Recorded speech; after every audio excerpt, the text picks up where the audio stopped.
Hello and welcome to today's video. Today I'm walking you through the 5 best builds I would run for day 1 Vow of the Disciple. I hope these builds help you clear the raid on day 1 and help get your mind flowing on what you should bring into the raid on Saturday. I wish you all the best of luck on Saturday, and now let's hop into these builds because this video is going to be long enough as is.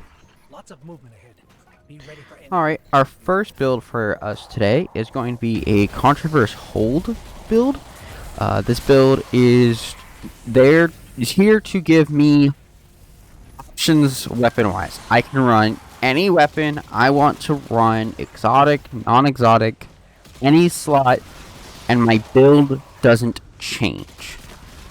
The ability of my build to chain grenades, to chain myself, to keep myself alive, does not change. This build is tried and true, will work every single time, and you don't have to worry about switching your weapons. The helmet is on solar, with a discipline mod to help me get my stats to 100/100, and ashes to assets to grant me super energy, a harmonic siphon in case I run a void weapon, and an explosive wallmaker. So when Echo of Expulsion takes place, I get a solar elemental well from that. My Controverse holds on stasis. They have a grenade kickstart, a elemental ordnance, a minor discipline mod, and a space for a champion mod, either overload or unstoppable, because we are 99.9% sure this is a Scorn raid, which means that there are Scorn champions. It'll either be unstopped or overload because there are not barrier Scorn champions. Our chest piece is on Void. This is going to be a theme throughout all builds. I have the chest piece locked to Void for this entire raid.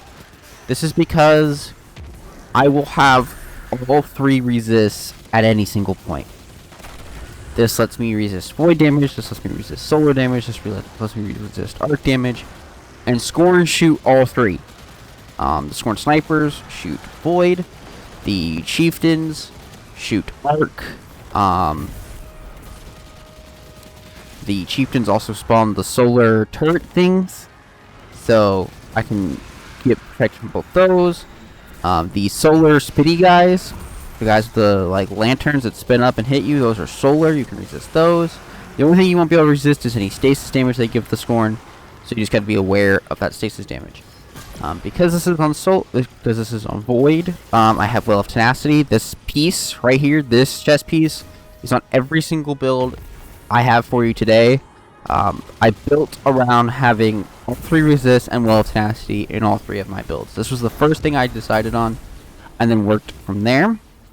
My boots are just my normal boots. If you've been around my channel, these are my best boots I have right now. I've been farming out. I have 1 extra pair, but I don't have the materials to masterwork it. So these are on solar, right?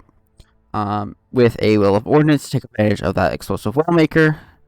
And then here on my bond, I have Seeking Wells. The bond is on arc. I have Lucent Finisher, so that way any champions that do spawn, we can easily refresh heavy ammo that we need to use to burn them down. I have Overload Void Nades on, so I don't necessarily have to run Overload SMG, though Overload SMG has been fixed. It now stops health regen, which is good. And then a minor discipline mod to help my stats once again get close to 100/100. Yes, I know they'd be 100/100 if this is masterworked. I can't masterwork it. So here we are. Class-wise, you can just go ahead and mark this down for all Void builds. I'm running Develop, I'm running Chaos Accelerant, Vortex Grenades, Echo of Expulsion, Echo of Remnants, Echo of Undermining. This gives my grenades lots of power, keeps me alive, and lets me melt down any high health targets even with my grenade if needed. Alright, that's it for build number 1. Alright, we're on to build number 2. Build number 2 is a non-void or stasis build. This is one of the few classes in the game that I actually think is worth running still. And that is Bottom Dawnblade with Dawn Chorus. Bomb Dawnblade is a literal nuke as a class. And I think with Dawn Chorus, even in high-end content, you can nuke stuff still. I think this class is incredibly good, and is one of the few classes left that is a 2.0 class that still feels relevant in today's sandbox. The only other ones that I really still have any relevancy is probably this and well. Other than that, I am pretty fairly confident that the two 3.0 classes we currently have on the other two characters are just simply better than their other counterparts. But on this build, the helmet is on stasis. This is to give my teammates orbs.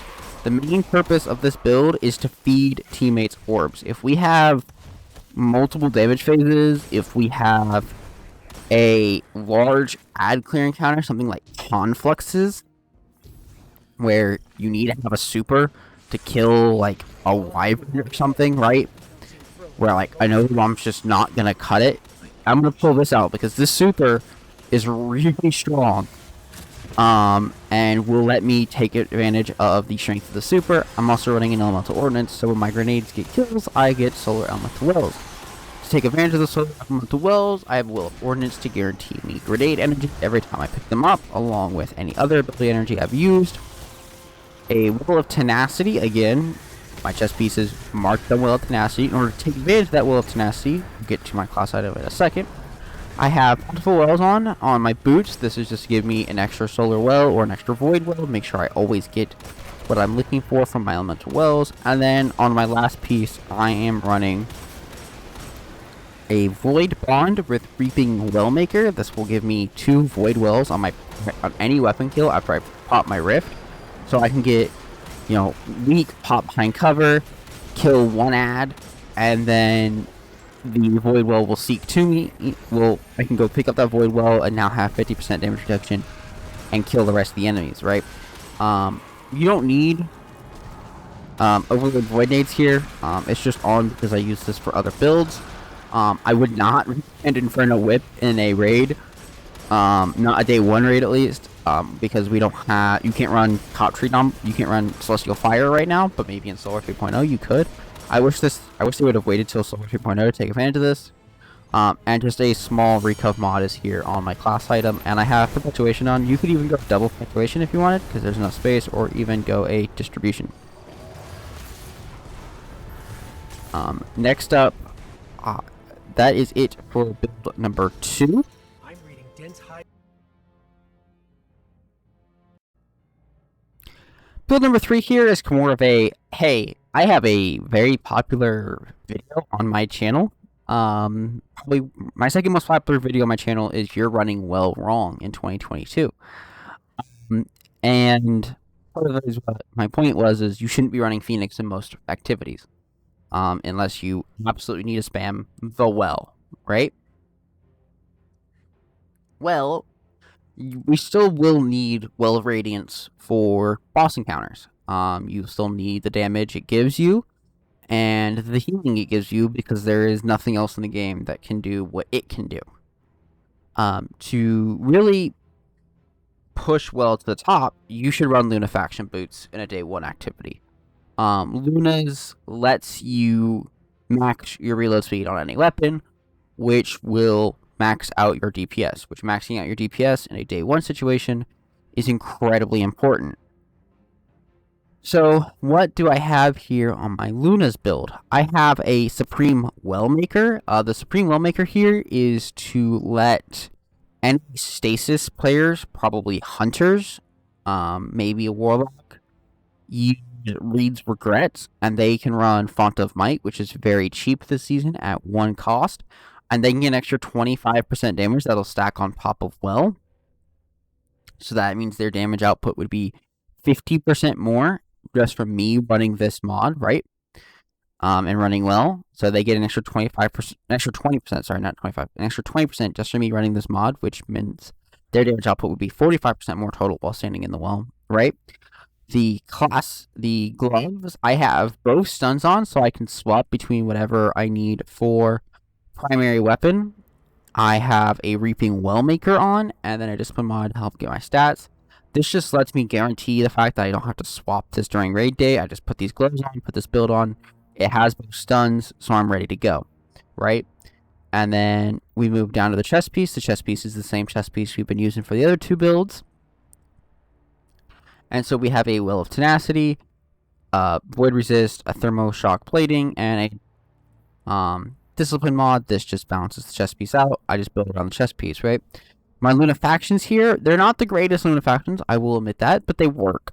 Most of my legendary armor is really good, and so I don't have to stress too hard about getting perfect exotics anymore. I have to worry about getting decent exotics, and these are a decent Lunafaction boot.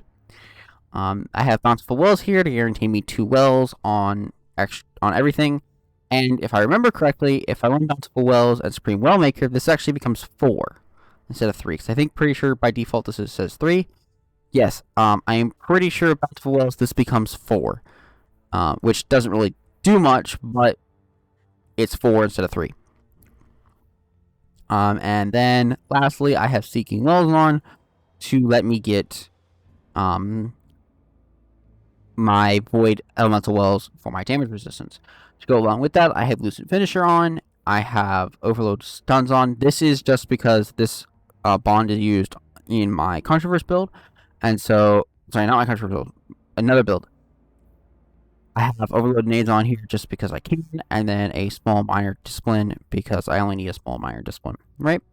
That is all. This build is literally just here to take advantage of Lunafaction boots when you need them, and because you're on Lunas, and well, the only thing you really need to do is make sure you have damage resistance. That is all for build number 3. Lots of movement ahead. Alright, we're on to the 4th build. And this is probably the second strongest build out of the 5 I'm going to show you. Cosmiccomancy is the new exotic gloves that came out with the Witch Queen for the Warlock. I think they've been ignored. I'm not really sure why. But let's break down this build. Alright, we're on stasis. We are taking advantage of a headstone weapon. I don't have a headstone Iceland, so this is what I'm running instead. Knowing we're going into a sworn raid, I'm gonna need Unstop. This gives me Unstop potential. So I can still run headstone, I still have Unstop, right?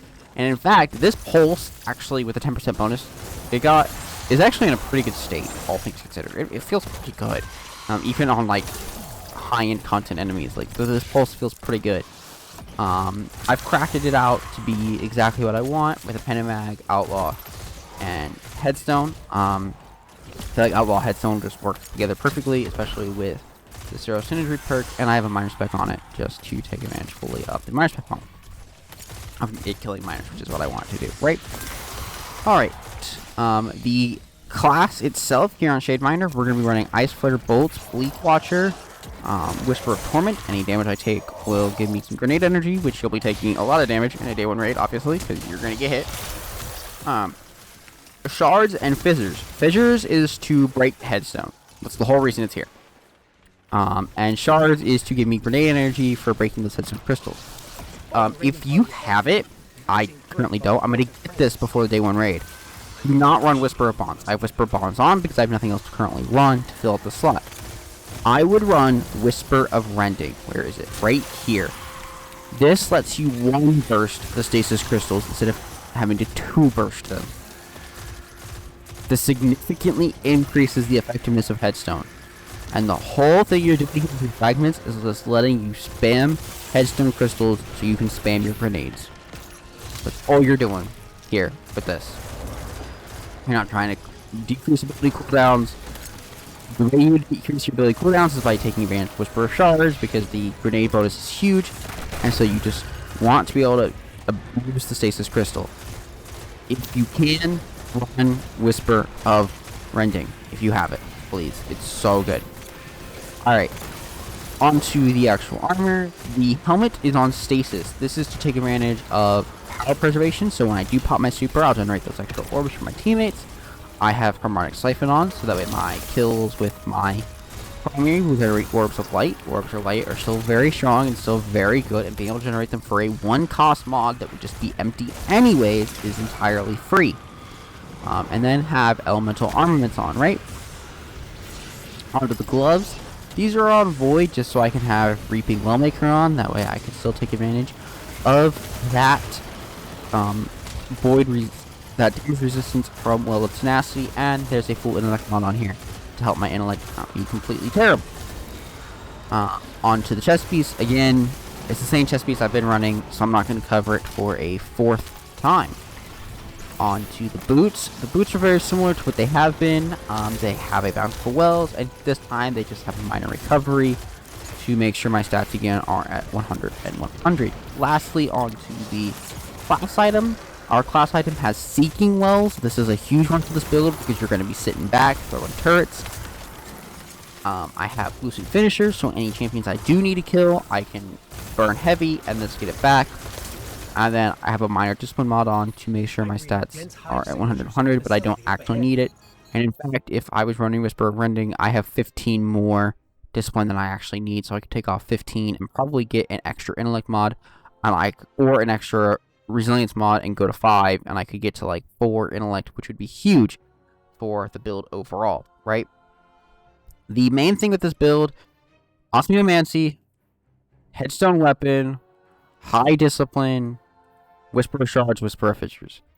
And you will, I promise you, you will dominate any ad clear encounter in the game. If you have to be in charge of clearing ads, there is not an ad in the game that would escape this build. You can literally create 6-man fire teams on your own. It is stupid. This glove is dumb. It is what we thought it would do. It does create 2 turrets. And it is stupid. Like, this build is just... I cannot express to you how strong this build is. I know there is gameplay I've shown here, but this build is just so strong. And I don't have to run an exotic primary to do it. So I can run an exotic here. I can run an exotic here. I can run Chi-Horn. I can run Parasite. I can run, Sleeper. I can run, if I want to run Dead Messenger maybe, because Dead Messenger is really strong. I can run Dead Messenger. I have so many options on what to run here. And I haven't even scratched the surface of how strong these builds of how strong this build really is. Until you play with it, you will not understand how strong this build is. That is all for build number 4, and then we're heading on to our last build, which will be the build I head into the raid with. Alright, we're here on the final and last build, and I figured I would do the build that I'm heading into the raid last. This is the build that I think is the strongest in the game right now. It takes some setup, and it takes you running certain weapons, but I think this is the strongest build in the game right now, and I truly mean that.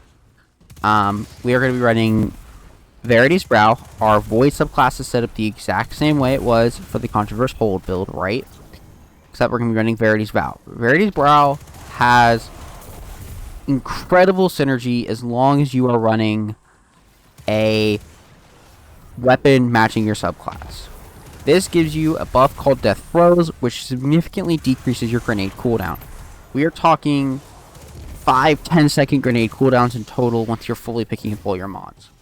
We're running Volatile Flow here to take advantage of Volatile Flow, and Ashes to Assets to give me super energy on grenade kills, and then Harmonic Siphon to generate Orbs of Power when I get multi-kills with my Funnel Web. We are running a Stasis Glove. This is to give me Grenade Kickstart to even more shorten my grenade cooldown, and Font of Might to boost my Funnel Web even farther to push it towards a 125+% damage bonus just for running it normally. Running the same chest piece I have been and taking advantage of Well of Tenacity, obviously with Thermoshock Plating and Void Resistance to take advantage of full resist. The boots here are on not Well of Ordnance, is not what it should be on. It should be on, hold on. Why is that not right? Should be Bountiful Wells is what it should be. Yeah. Because there's my Elemental Ordnance. Yes, this should be Bountiful Wells, not Elemental Ordnance. We will fix that. Yep. Be Bountiful Wells, Discipline Mod, and a linear fusion scav, because I will be entering the raid with linear fusion, because I actually think linears will be better entering the raid. Because they're not going to be one-facing day 1 bosses, and you're going to need ammo. And linears have more total ammo than rockets do, especially if you have a triple tap one. If you have a triple tap Vorpal Read Regret, infuse that thing to 1530 right now, because it's going to carry you day 1. It has the most ammo. And ammo is what's going to matter. Because if you burn all your rocket ammo in a third of the boss's health, but you burn 1/4 of your Read Regret ammo in a third of the boss's health, you're going to end up with more total ammo at the long run, and you're going to be able to actually do damage on the third and final phase instead of being out of heavy ammo and relying on Lucent Finisher to get you the rest of the way there. Our bond is on Solar. This has Bomber, a Intellect mod, Overload, Grenades, and Elemental Ordnance. So that way my grenades spawn me Void Elemental Wells. With those Void Elemental Wells, I'm using Font of Might, using Volatile Rounds, and Well of Tenacity. Get 2 every time I do it, so that way I can always make sure I actually pick up 1. You don't need Font of Wells, but this just guarantees that you at least will pick up 1 of the 2 that spawn instead of accidentally missing 1, right? This is the build that I think is the strongest. This is the build that I will be entering day 1 with. The reason Witherhoard is here is because strongest funnel web is against regular ads, and you'll see this in the gameplay. Strong as Witherhoard is against regular ads, strong as funnel web is against regular ads and regular content, it's not going to be that strong when you're 20 under. And Witherhoard will help make up that extra damage missing. And Witherhoard will just be that extra ad clear that you need, and will make up anything you're missing under light, and will make the gun still feel really good even under light, which is a good thing, right? And you can just run your probably will be everybody's favorite primary. This setup is feels very Recluse Mountaintoppy in its power. With Witherhoard and Funnel Web, this feels very Recluse Mountaintop like, and that's a good thing because we haven't come anywhere close to that since, and this feels the closest I've ever felt to that. A couple notes since we're here. Some extra weapons I would bring in. Have a kinetic sniper rifle. That way you can take advantage of that at long range in case you need it. If you can get the Battlegrounds one, it is significantly better than Succession. But if you don't have it, if you have a decent Succession, I would run Succession. I would bring Arbalist in case you need to take advantage of barrier champions. So, like, for instance, the same build, I just swatched to Arbalist, and now I have an Overload barrier, right? And I don't even have to run an extra mod anywhere, because this gives me barrier, and I already have Overload right here, right? I would bring an Energy Sniper Rifle. I would bring a 91 or a 72 RPM one to simply be, like, a champ killer,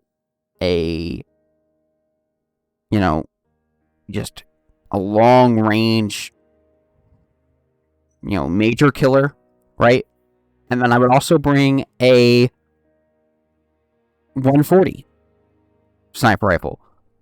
This one is technically the best sniper in the game, as long as you have a Lunafaction well. And this will give you, you can run, you have a 7 mag, and it'll actually occasionally overload to 9, and you can run boss spec here, which is what makes this so good, right? And it shoots so quick with the 140. I hope at some point we get a new Viced sniper with a very similar role with the Vice Stinger perk, because oh my gosh, that thing could be insane for damage.